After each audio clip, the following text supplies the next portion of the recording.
Now let's continue. Thus the years passed. The village became a small town. The little primary school became a high school. There were now a cinema under a tin shed and a cotton ginning mill. The mail train began to stop at the railway station. So a lot of changes came in the village.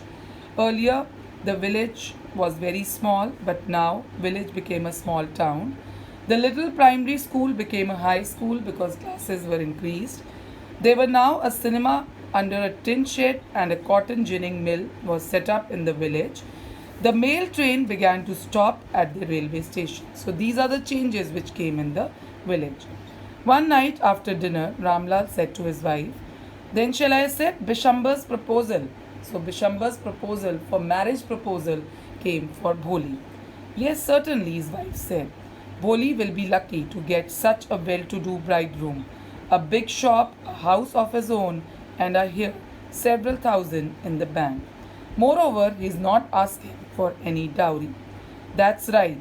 But he's not so young, you know. Almost the same age as I am. And he also limps." Limps means limping is when you have a defect in your leg and you do not walk steadily. That is limping. "Moreover, the children from his first wife are quite grown up." So see, they are going to marry her with a man who was the same age as the father, and he had a limp in his leg, but he was moneyed. He had a big shop, he had a lot of bank balance, but he had grown up children. So see, Bholi's parents decide to marry Bholi to this person, Bishambar. Now the answer, why do Bholi's parents accept Bishambar's marriage proposal? Yes, so why did Bholi's parents accept Bishambar's marriage proposal? We will discuss this answer. Bholi's parents accept Bishambar's marriage proposal because he had a big shop, a house of his own, and had several thousand rupees in the bank. And moreover, he was not asking for any dowry. Dowry, you know, the Dahej, that is dowry. So that is why Bholi's parents accepted Bishambar's marriage proposal. Okay, so here the answer is. Now let's move on further. "So what does it matter?" his wife replied. 45 or 50. It is a great age for a man. We are lucky that he's from another village and does not know about her poor pockmarks and her lack of sense. If we don't accept this proposal, she may remain unmarried all her life." So wife says that what is the matter if she is 45 or 50? At least he doesn't belong to a village, and that is why he doesn't know about the black marks on the face of her daughter as well as her lack of intelligence. So it's a good proposal, and let's accept her and let's marry off Bholi to Bishambar. Yes, but I wonder what Bholi will say. What will that witless one say? Witless means without intelligence. She's like a dumb cow. "Maybe you are right," muttered Ramlal. Muttering is when you speak in your mouth. That is muttering. In the other corner of the courtyard, Bholi lay awake on her cot, listening to her parents' whispered conversation. So Bholi was actually lying in the cot and she was listening to the conversation of her parents. So conversation is with whatever they were talking, she was listening very carefully what her parents were talking. Bishambar Nath was a well-to-do grocer. He came with a big party of friends and relations with him for the wedding. A brass band playing a popular tune from an Indian film headed the procession. So a marriage was decided. So he was a big grocer. Grocer is a person who sells these daily needs things, you know that. So he came with a big party of friends and with a brass band, and there was a regular tune, a popular tune from the Indian film headed the procession with the pomp and splendor. With the pomp and splendor means with full pomp and show, with full show off, with full elaborate arrangements, he came for the marriage. He had never dreamt that his fourth daughter would have such a grand wedding. Bholi's elder sister, who had come in the occasion, were envious of her luck. They were jealous of her luck. That see what a grand wedding Bholi, what a grand wedding Bholi's was. When the auspicious moment came, the priest said, "Bring the bride." So, when this auspicious moment, the sacred moment came, so the priest said that, "Please bring the bride." Bholi, clad in a red, she was dressed up in a red silken bridal dress, was led to the bride's place near the sacred fire. "Garland the bride," one of his friends prompted Bishambarnath. The bridegroom lifted the garland of yellow marigolds. A woman slipped back the silken veil. Veil is the ghungat from the bride's face. Bishambar took a quick look. The garland remained poised in his hands. The bride slowly pulled down the veil over her face. "Have you seen her?" said Bishambar to her, the friend next to him. "She has pock marks on her face." "So what? You are not young either." "Maybe, but if I am to marry her, her father must give me 5,000 rupees. So as soon as Bishambar saw this Bholi's face, he was very shocked to see her face, and he said to his friend that, "Have you seen her face? She has pock marks on her face, and if I will marry her, her father has to give me 5,000 rupees." Ramlal went and placed his turban, his honor, at Bishambar's feet. "Do not humiliate me so.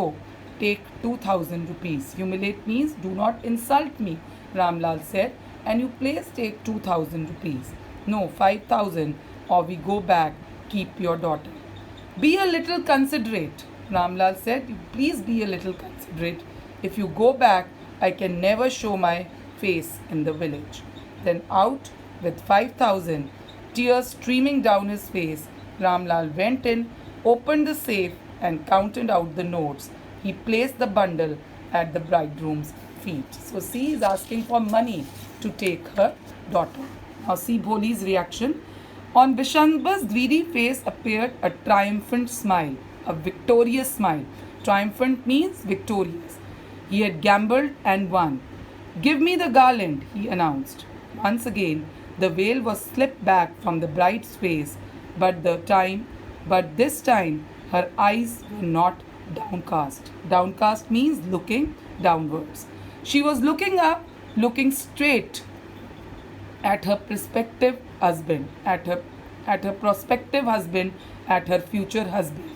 And in her eyes there was neither anger nor hate, only cold contempt. So she was not angry, not hate, but only cold contempt. Means she was thinking coldly. So Bishambar raised the garland to place it round the bride's neck. But before he could do so, Bholi's hand struck out like a streak of lightning, and the garland was flung into the fire. She got up and threw away the veil. So she got up and threw away the veil, and she threw away the garland, and she was very bold at this time.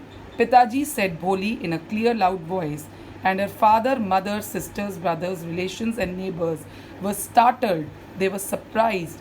They were actually astonished to hear her speak without even the slightest stammer. So she was now speaking without stammering. "Pitaji, take back your money.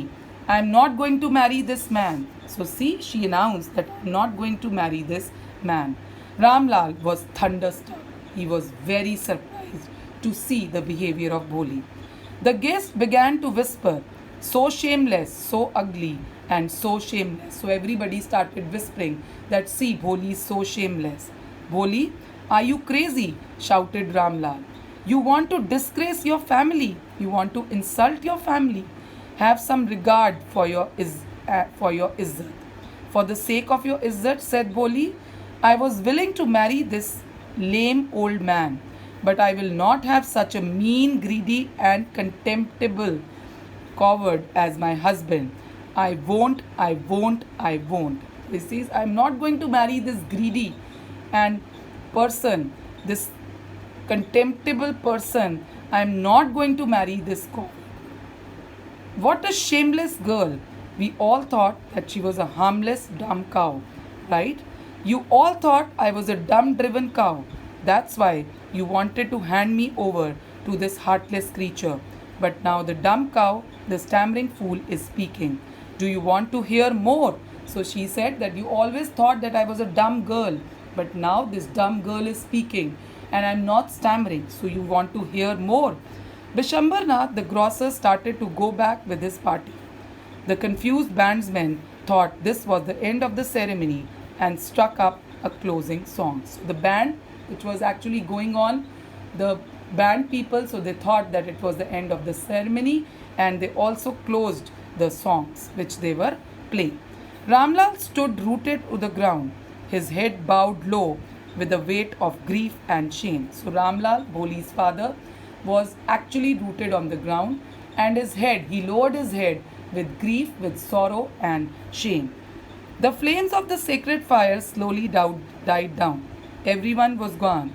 Ramlal turned to Bholi and said, "But what about you? No one will ever marry you now. What shall we do with you?" And Sulekha said in the voice that was calm and steady, "Don't you worry, Pitaji, in your old age.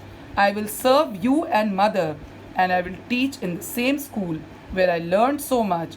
Isn't that right, ma'am?" So a teacher was also standing and watching all this, who gave her emotional support to come out of her to to to come out of her nervousness and to come out of her complex. The teacher had all along stood in a corner watching the drama. "Yes, Bholi, of course," she replied, and in her smiling eyes was the light of deep satisfaction that an artist feels when contemplating the completion of her masterpiece. So her teacher had the same smile on her face which an artist has when he's contemplating. Contemplating is when he's thinking about the masterpiece which he has finished. So today the teacher was very satisfied to see a girl who was so bold because of her. She was so confident because of her. So see how emotional support of a person can help in the development of a child. So same happened with Bholi. So you see, teachers play a very important role in the life of a child. So I hope you have understood this chapter. Watch this video twice or thrice. Read the chapter carefully, and I'm sure you will be able to understand the chapter completely. Thank you and have a nice day ahead.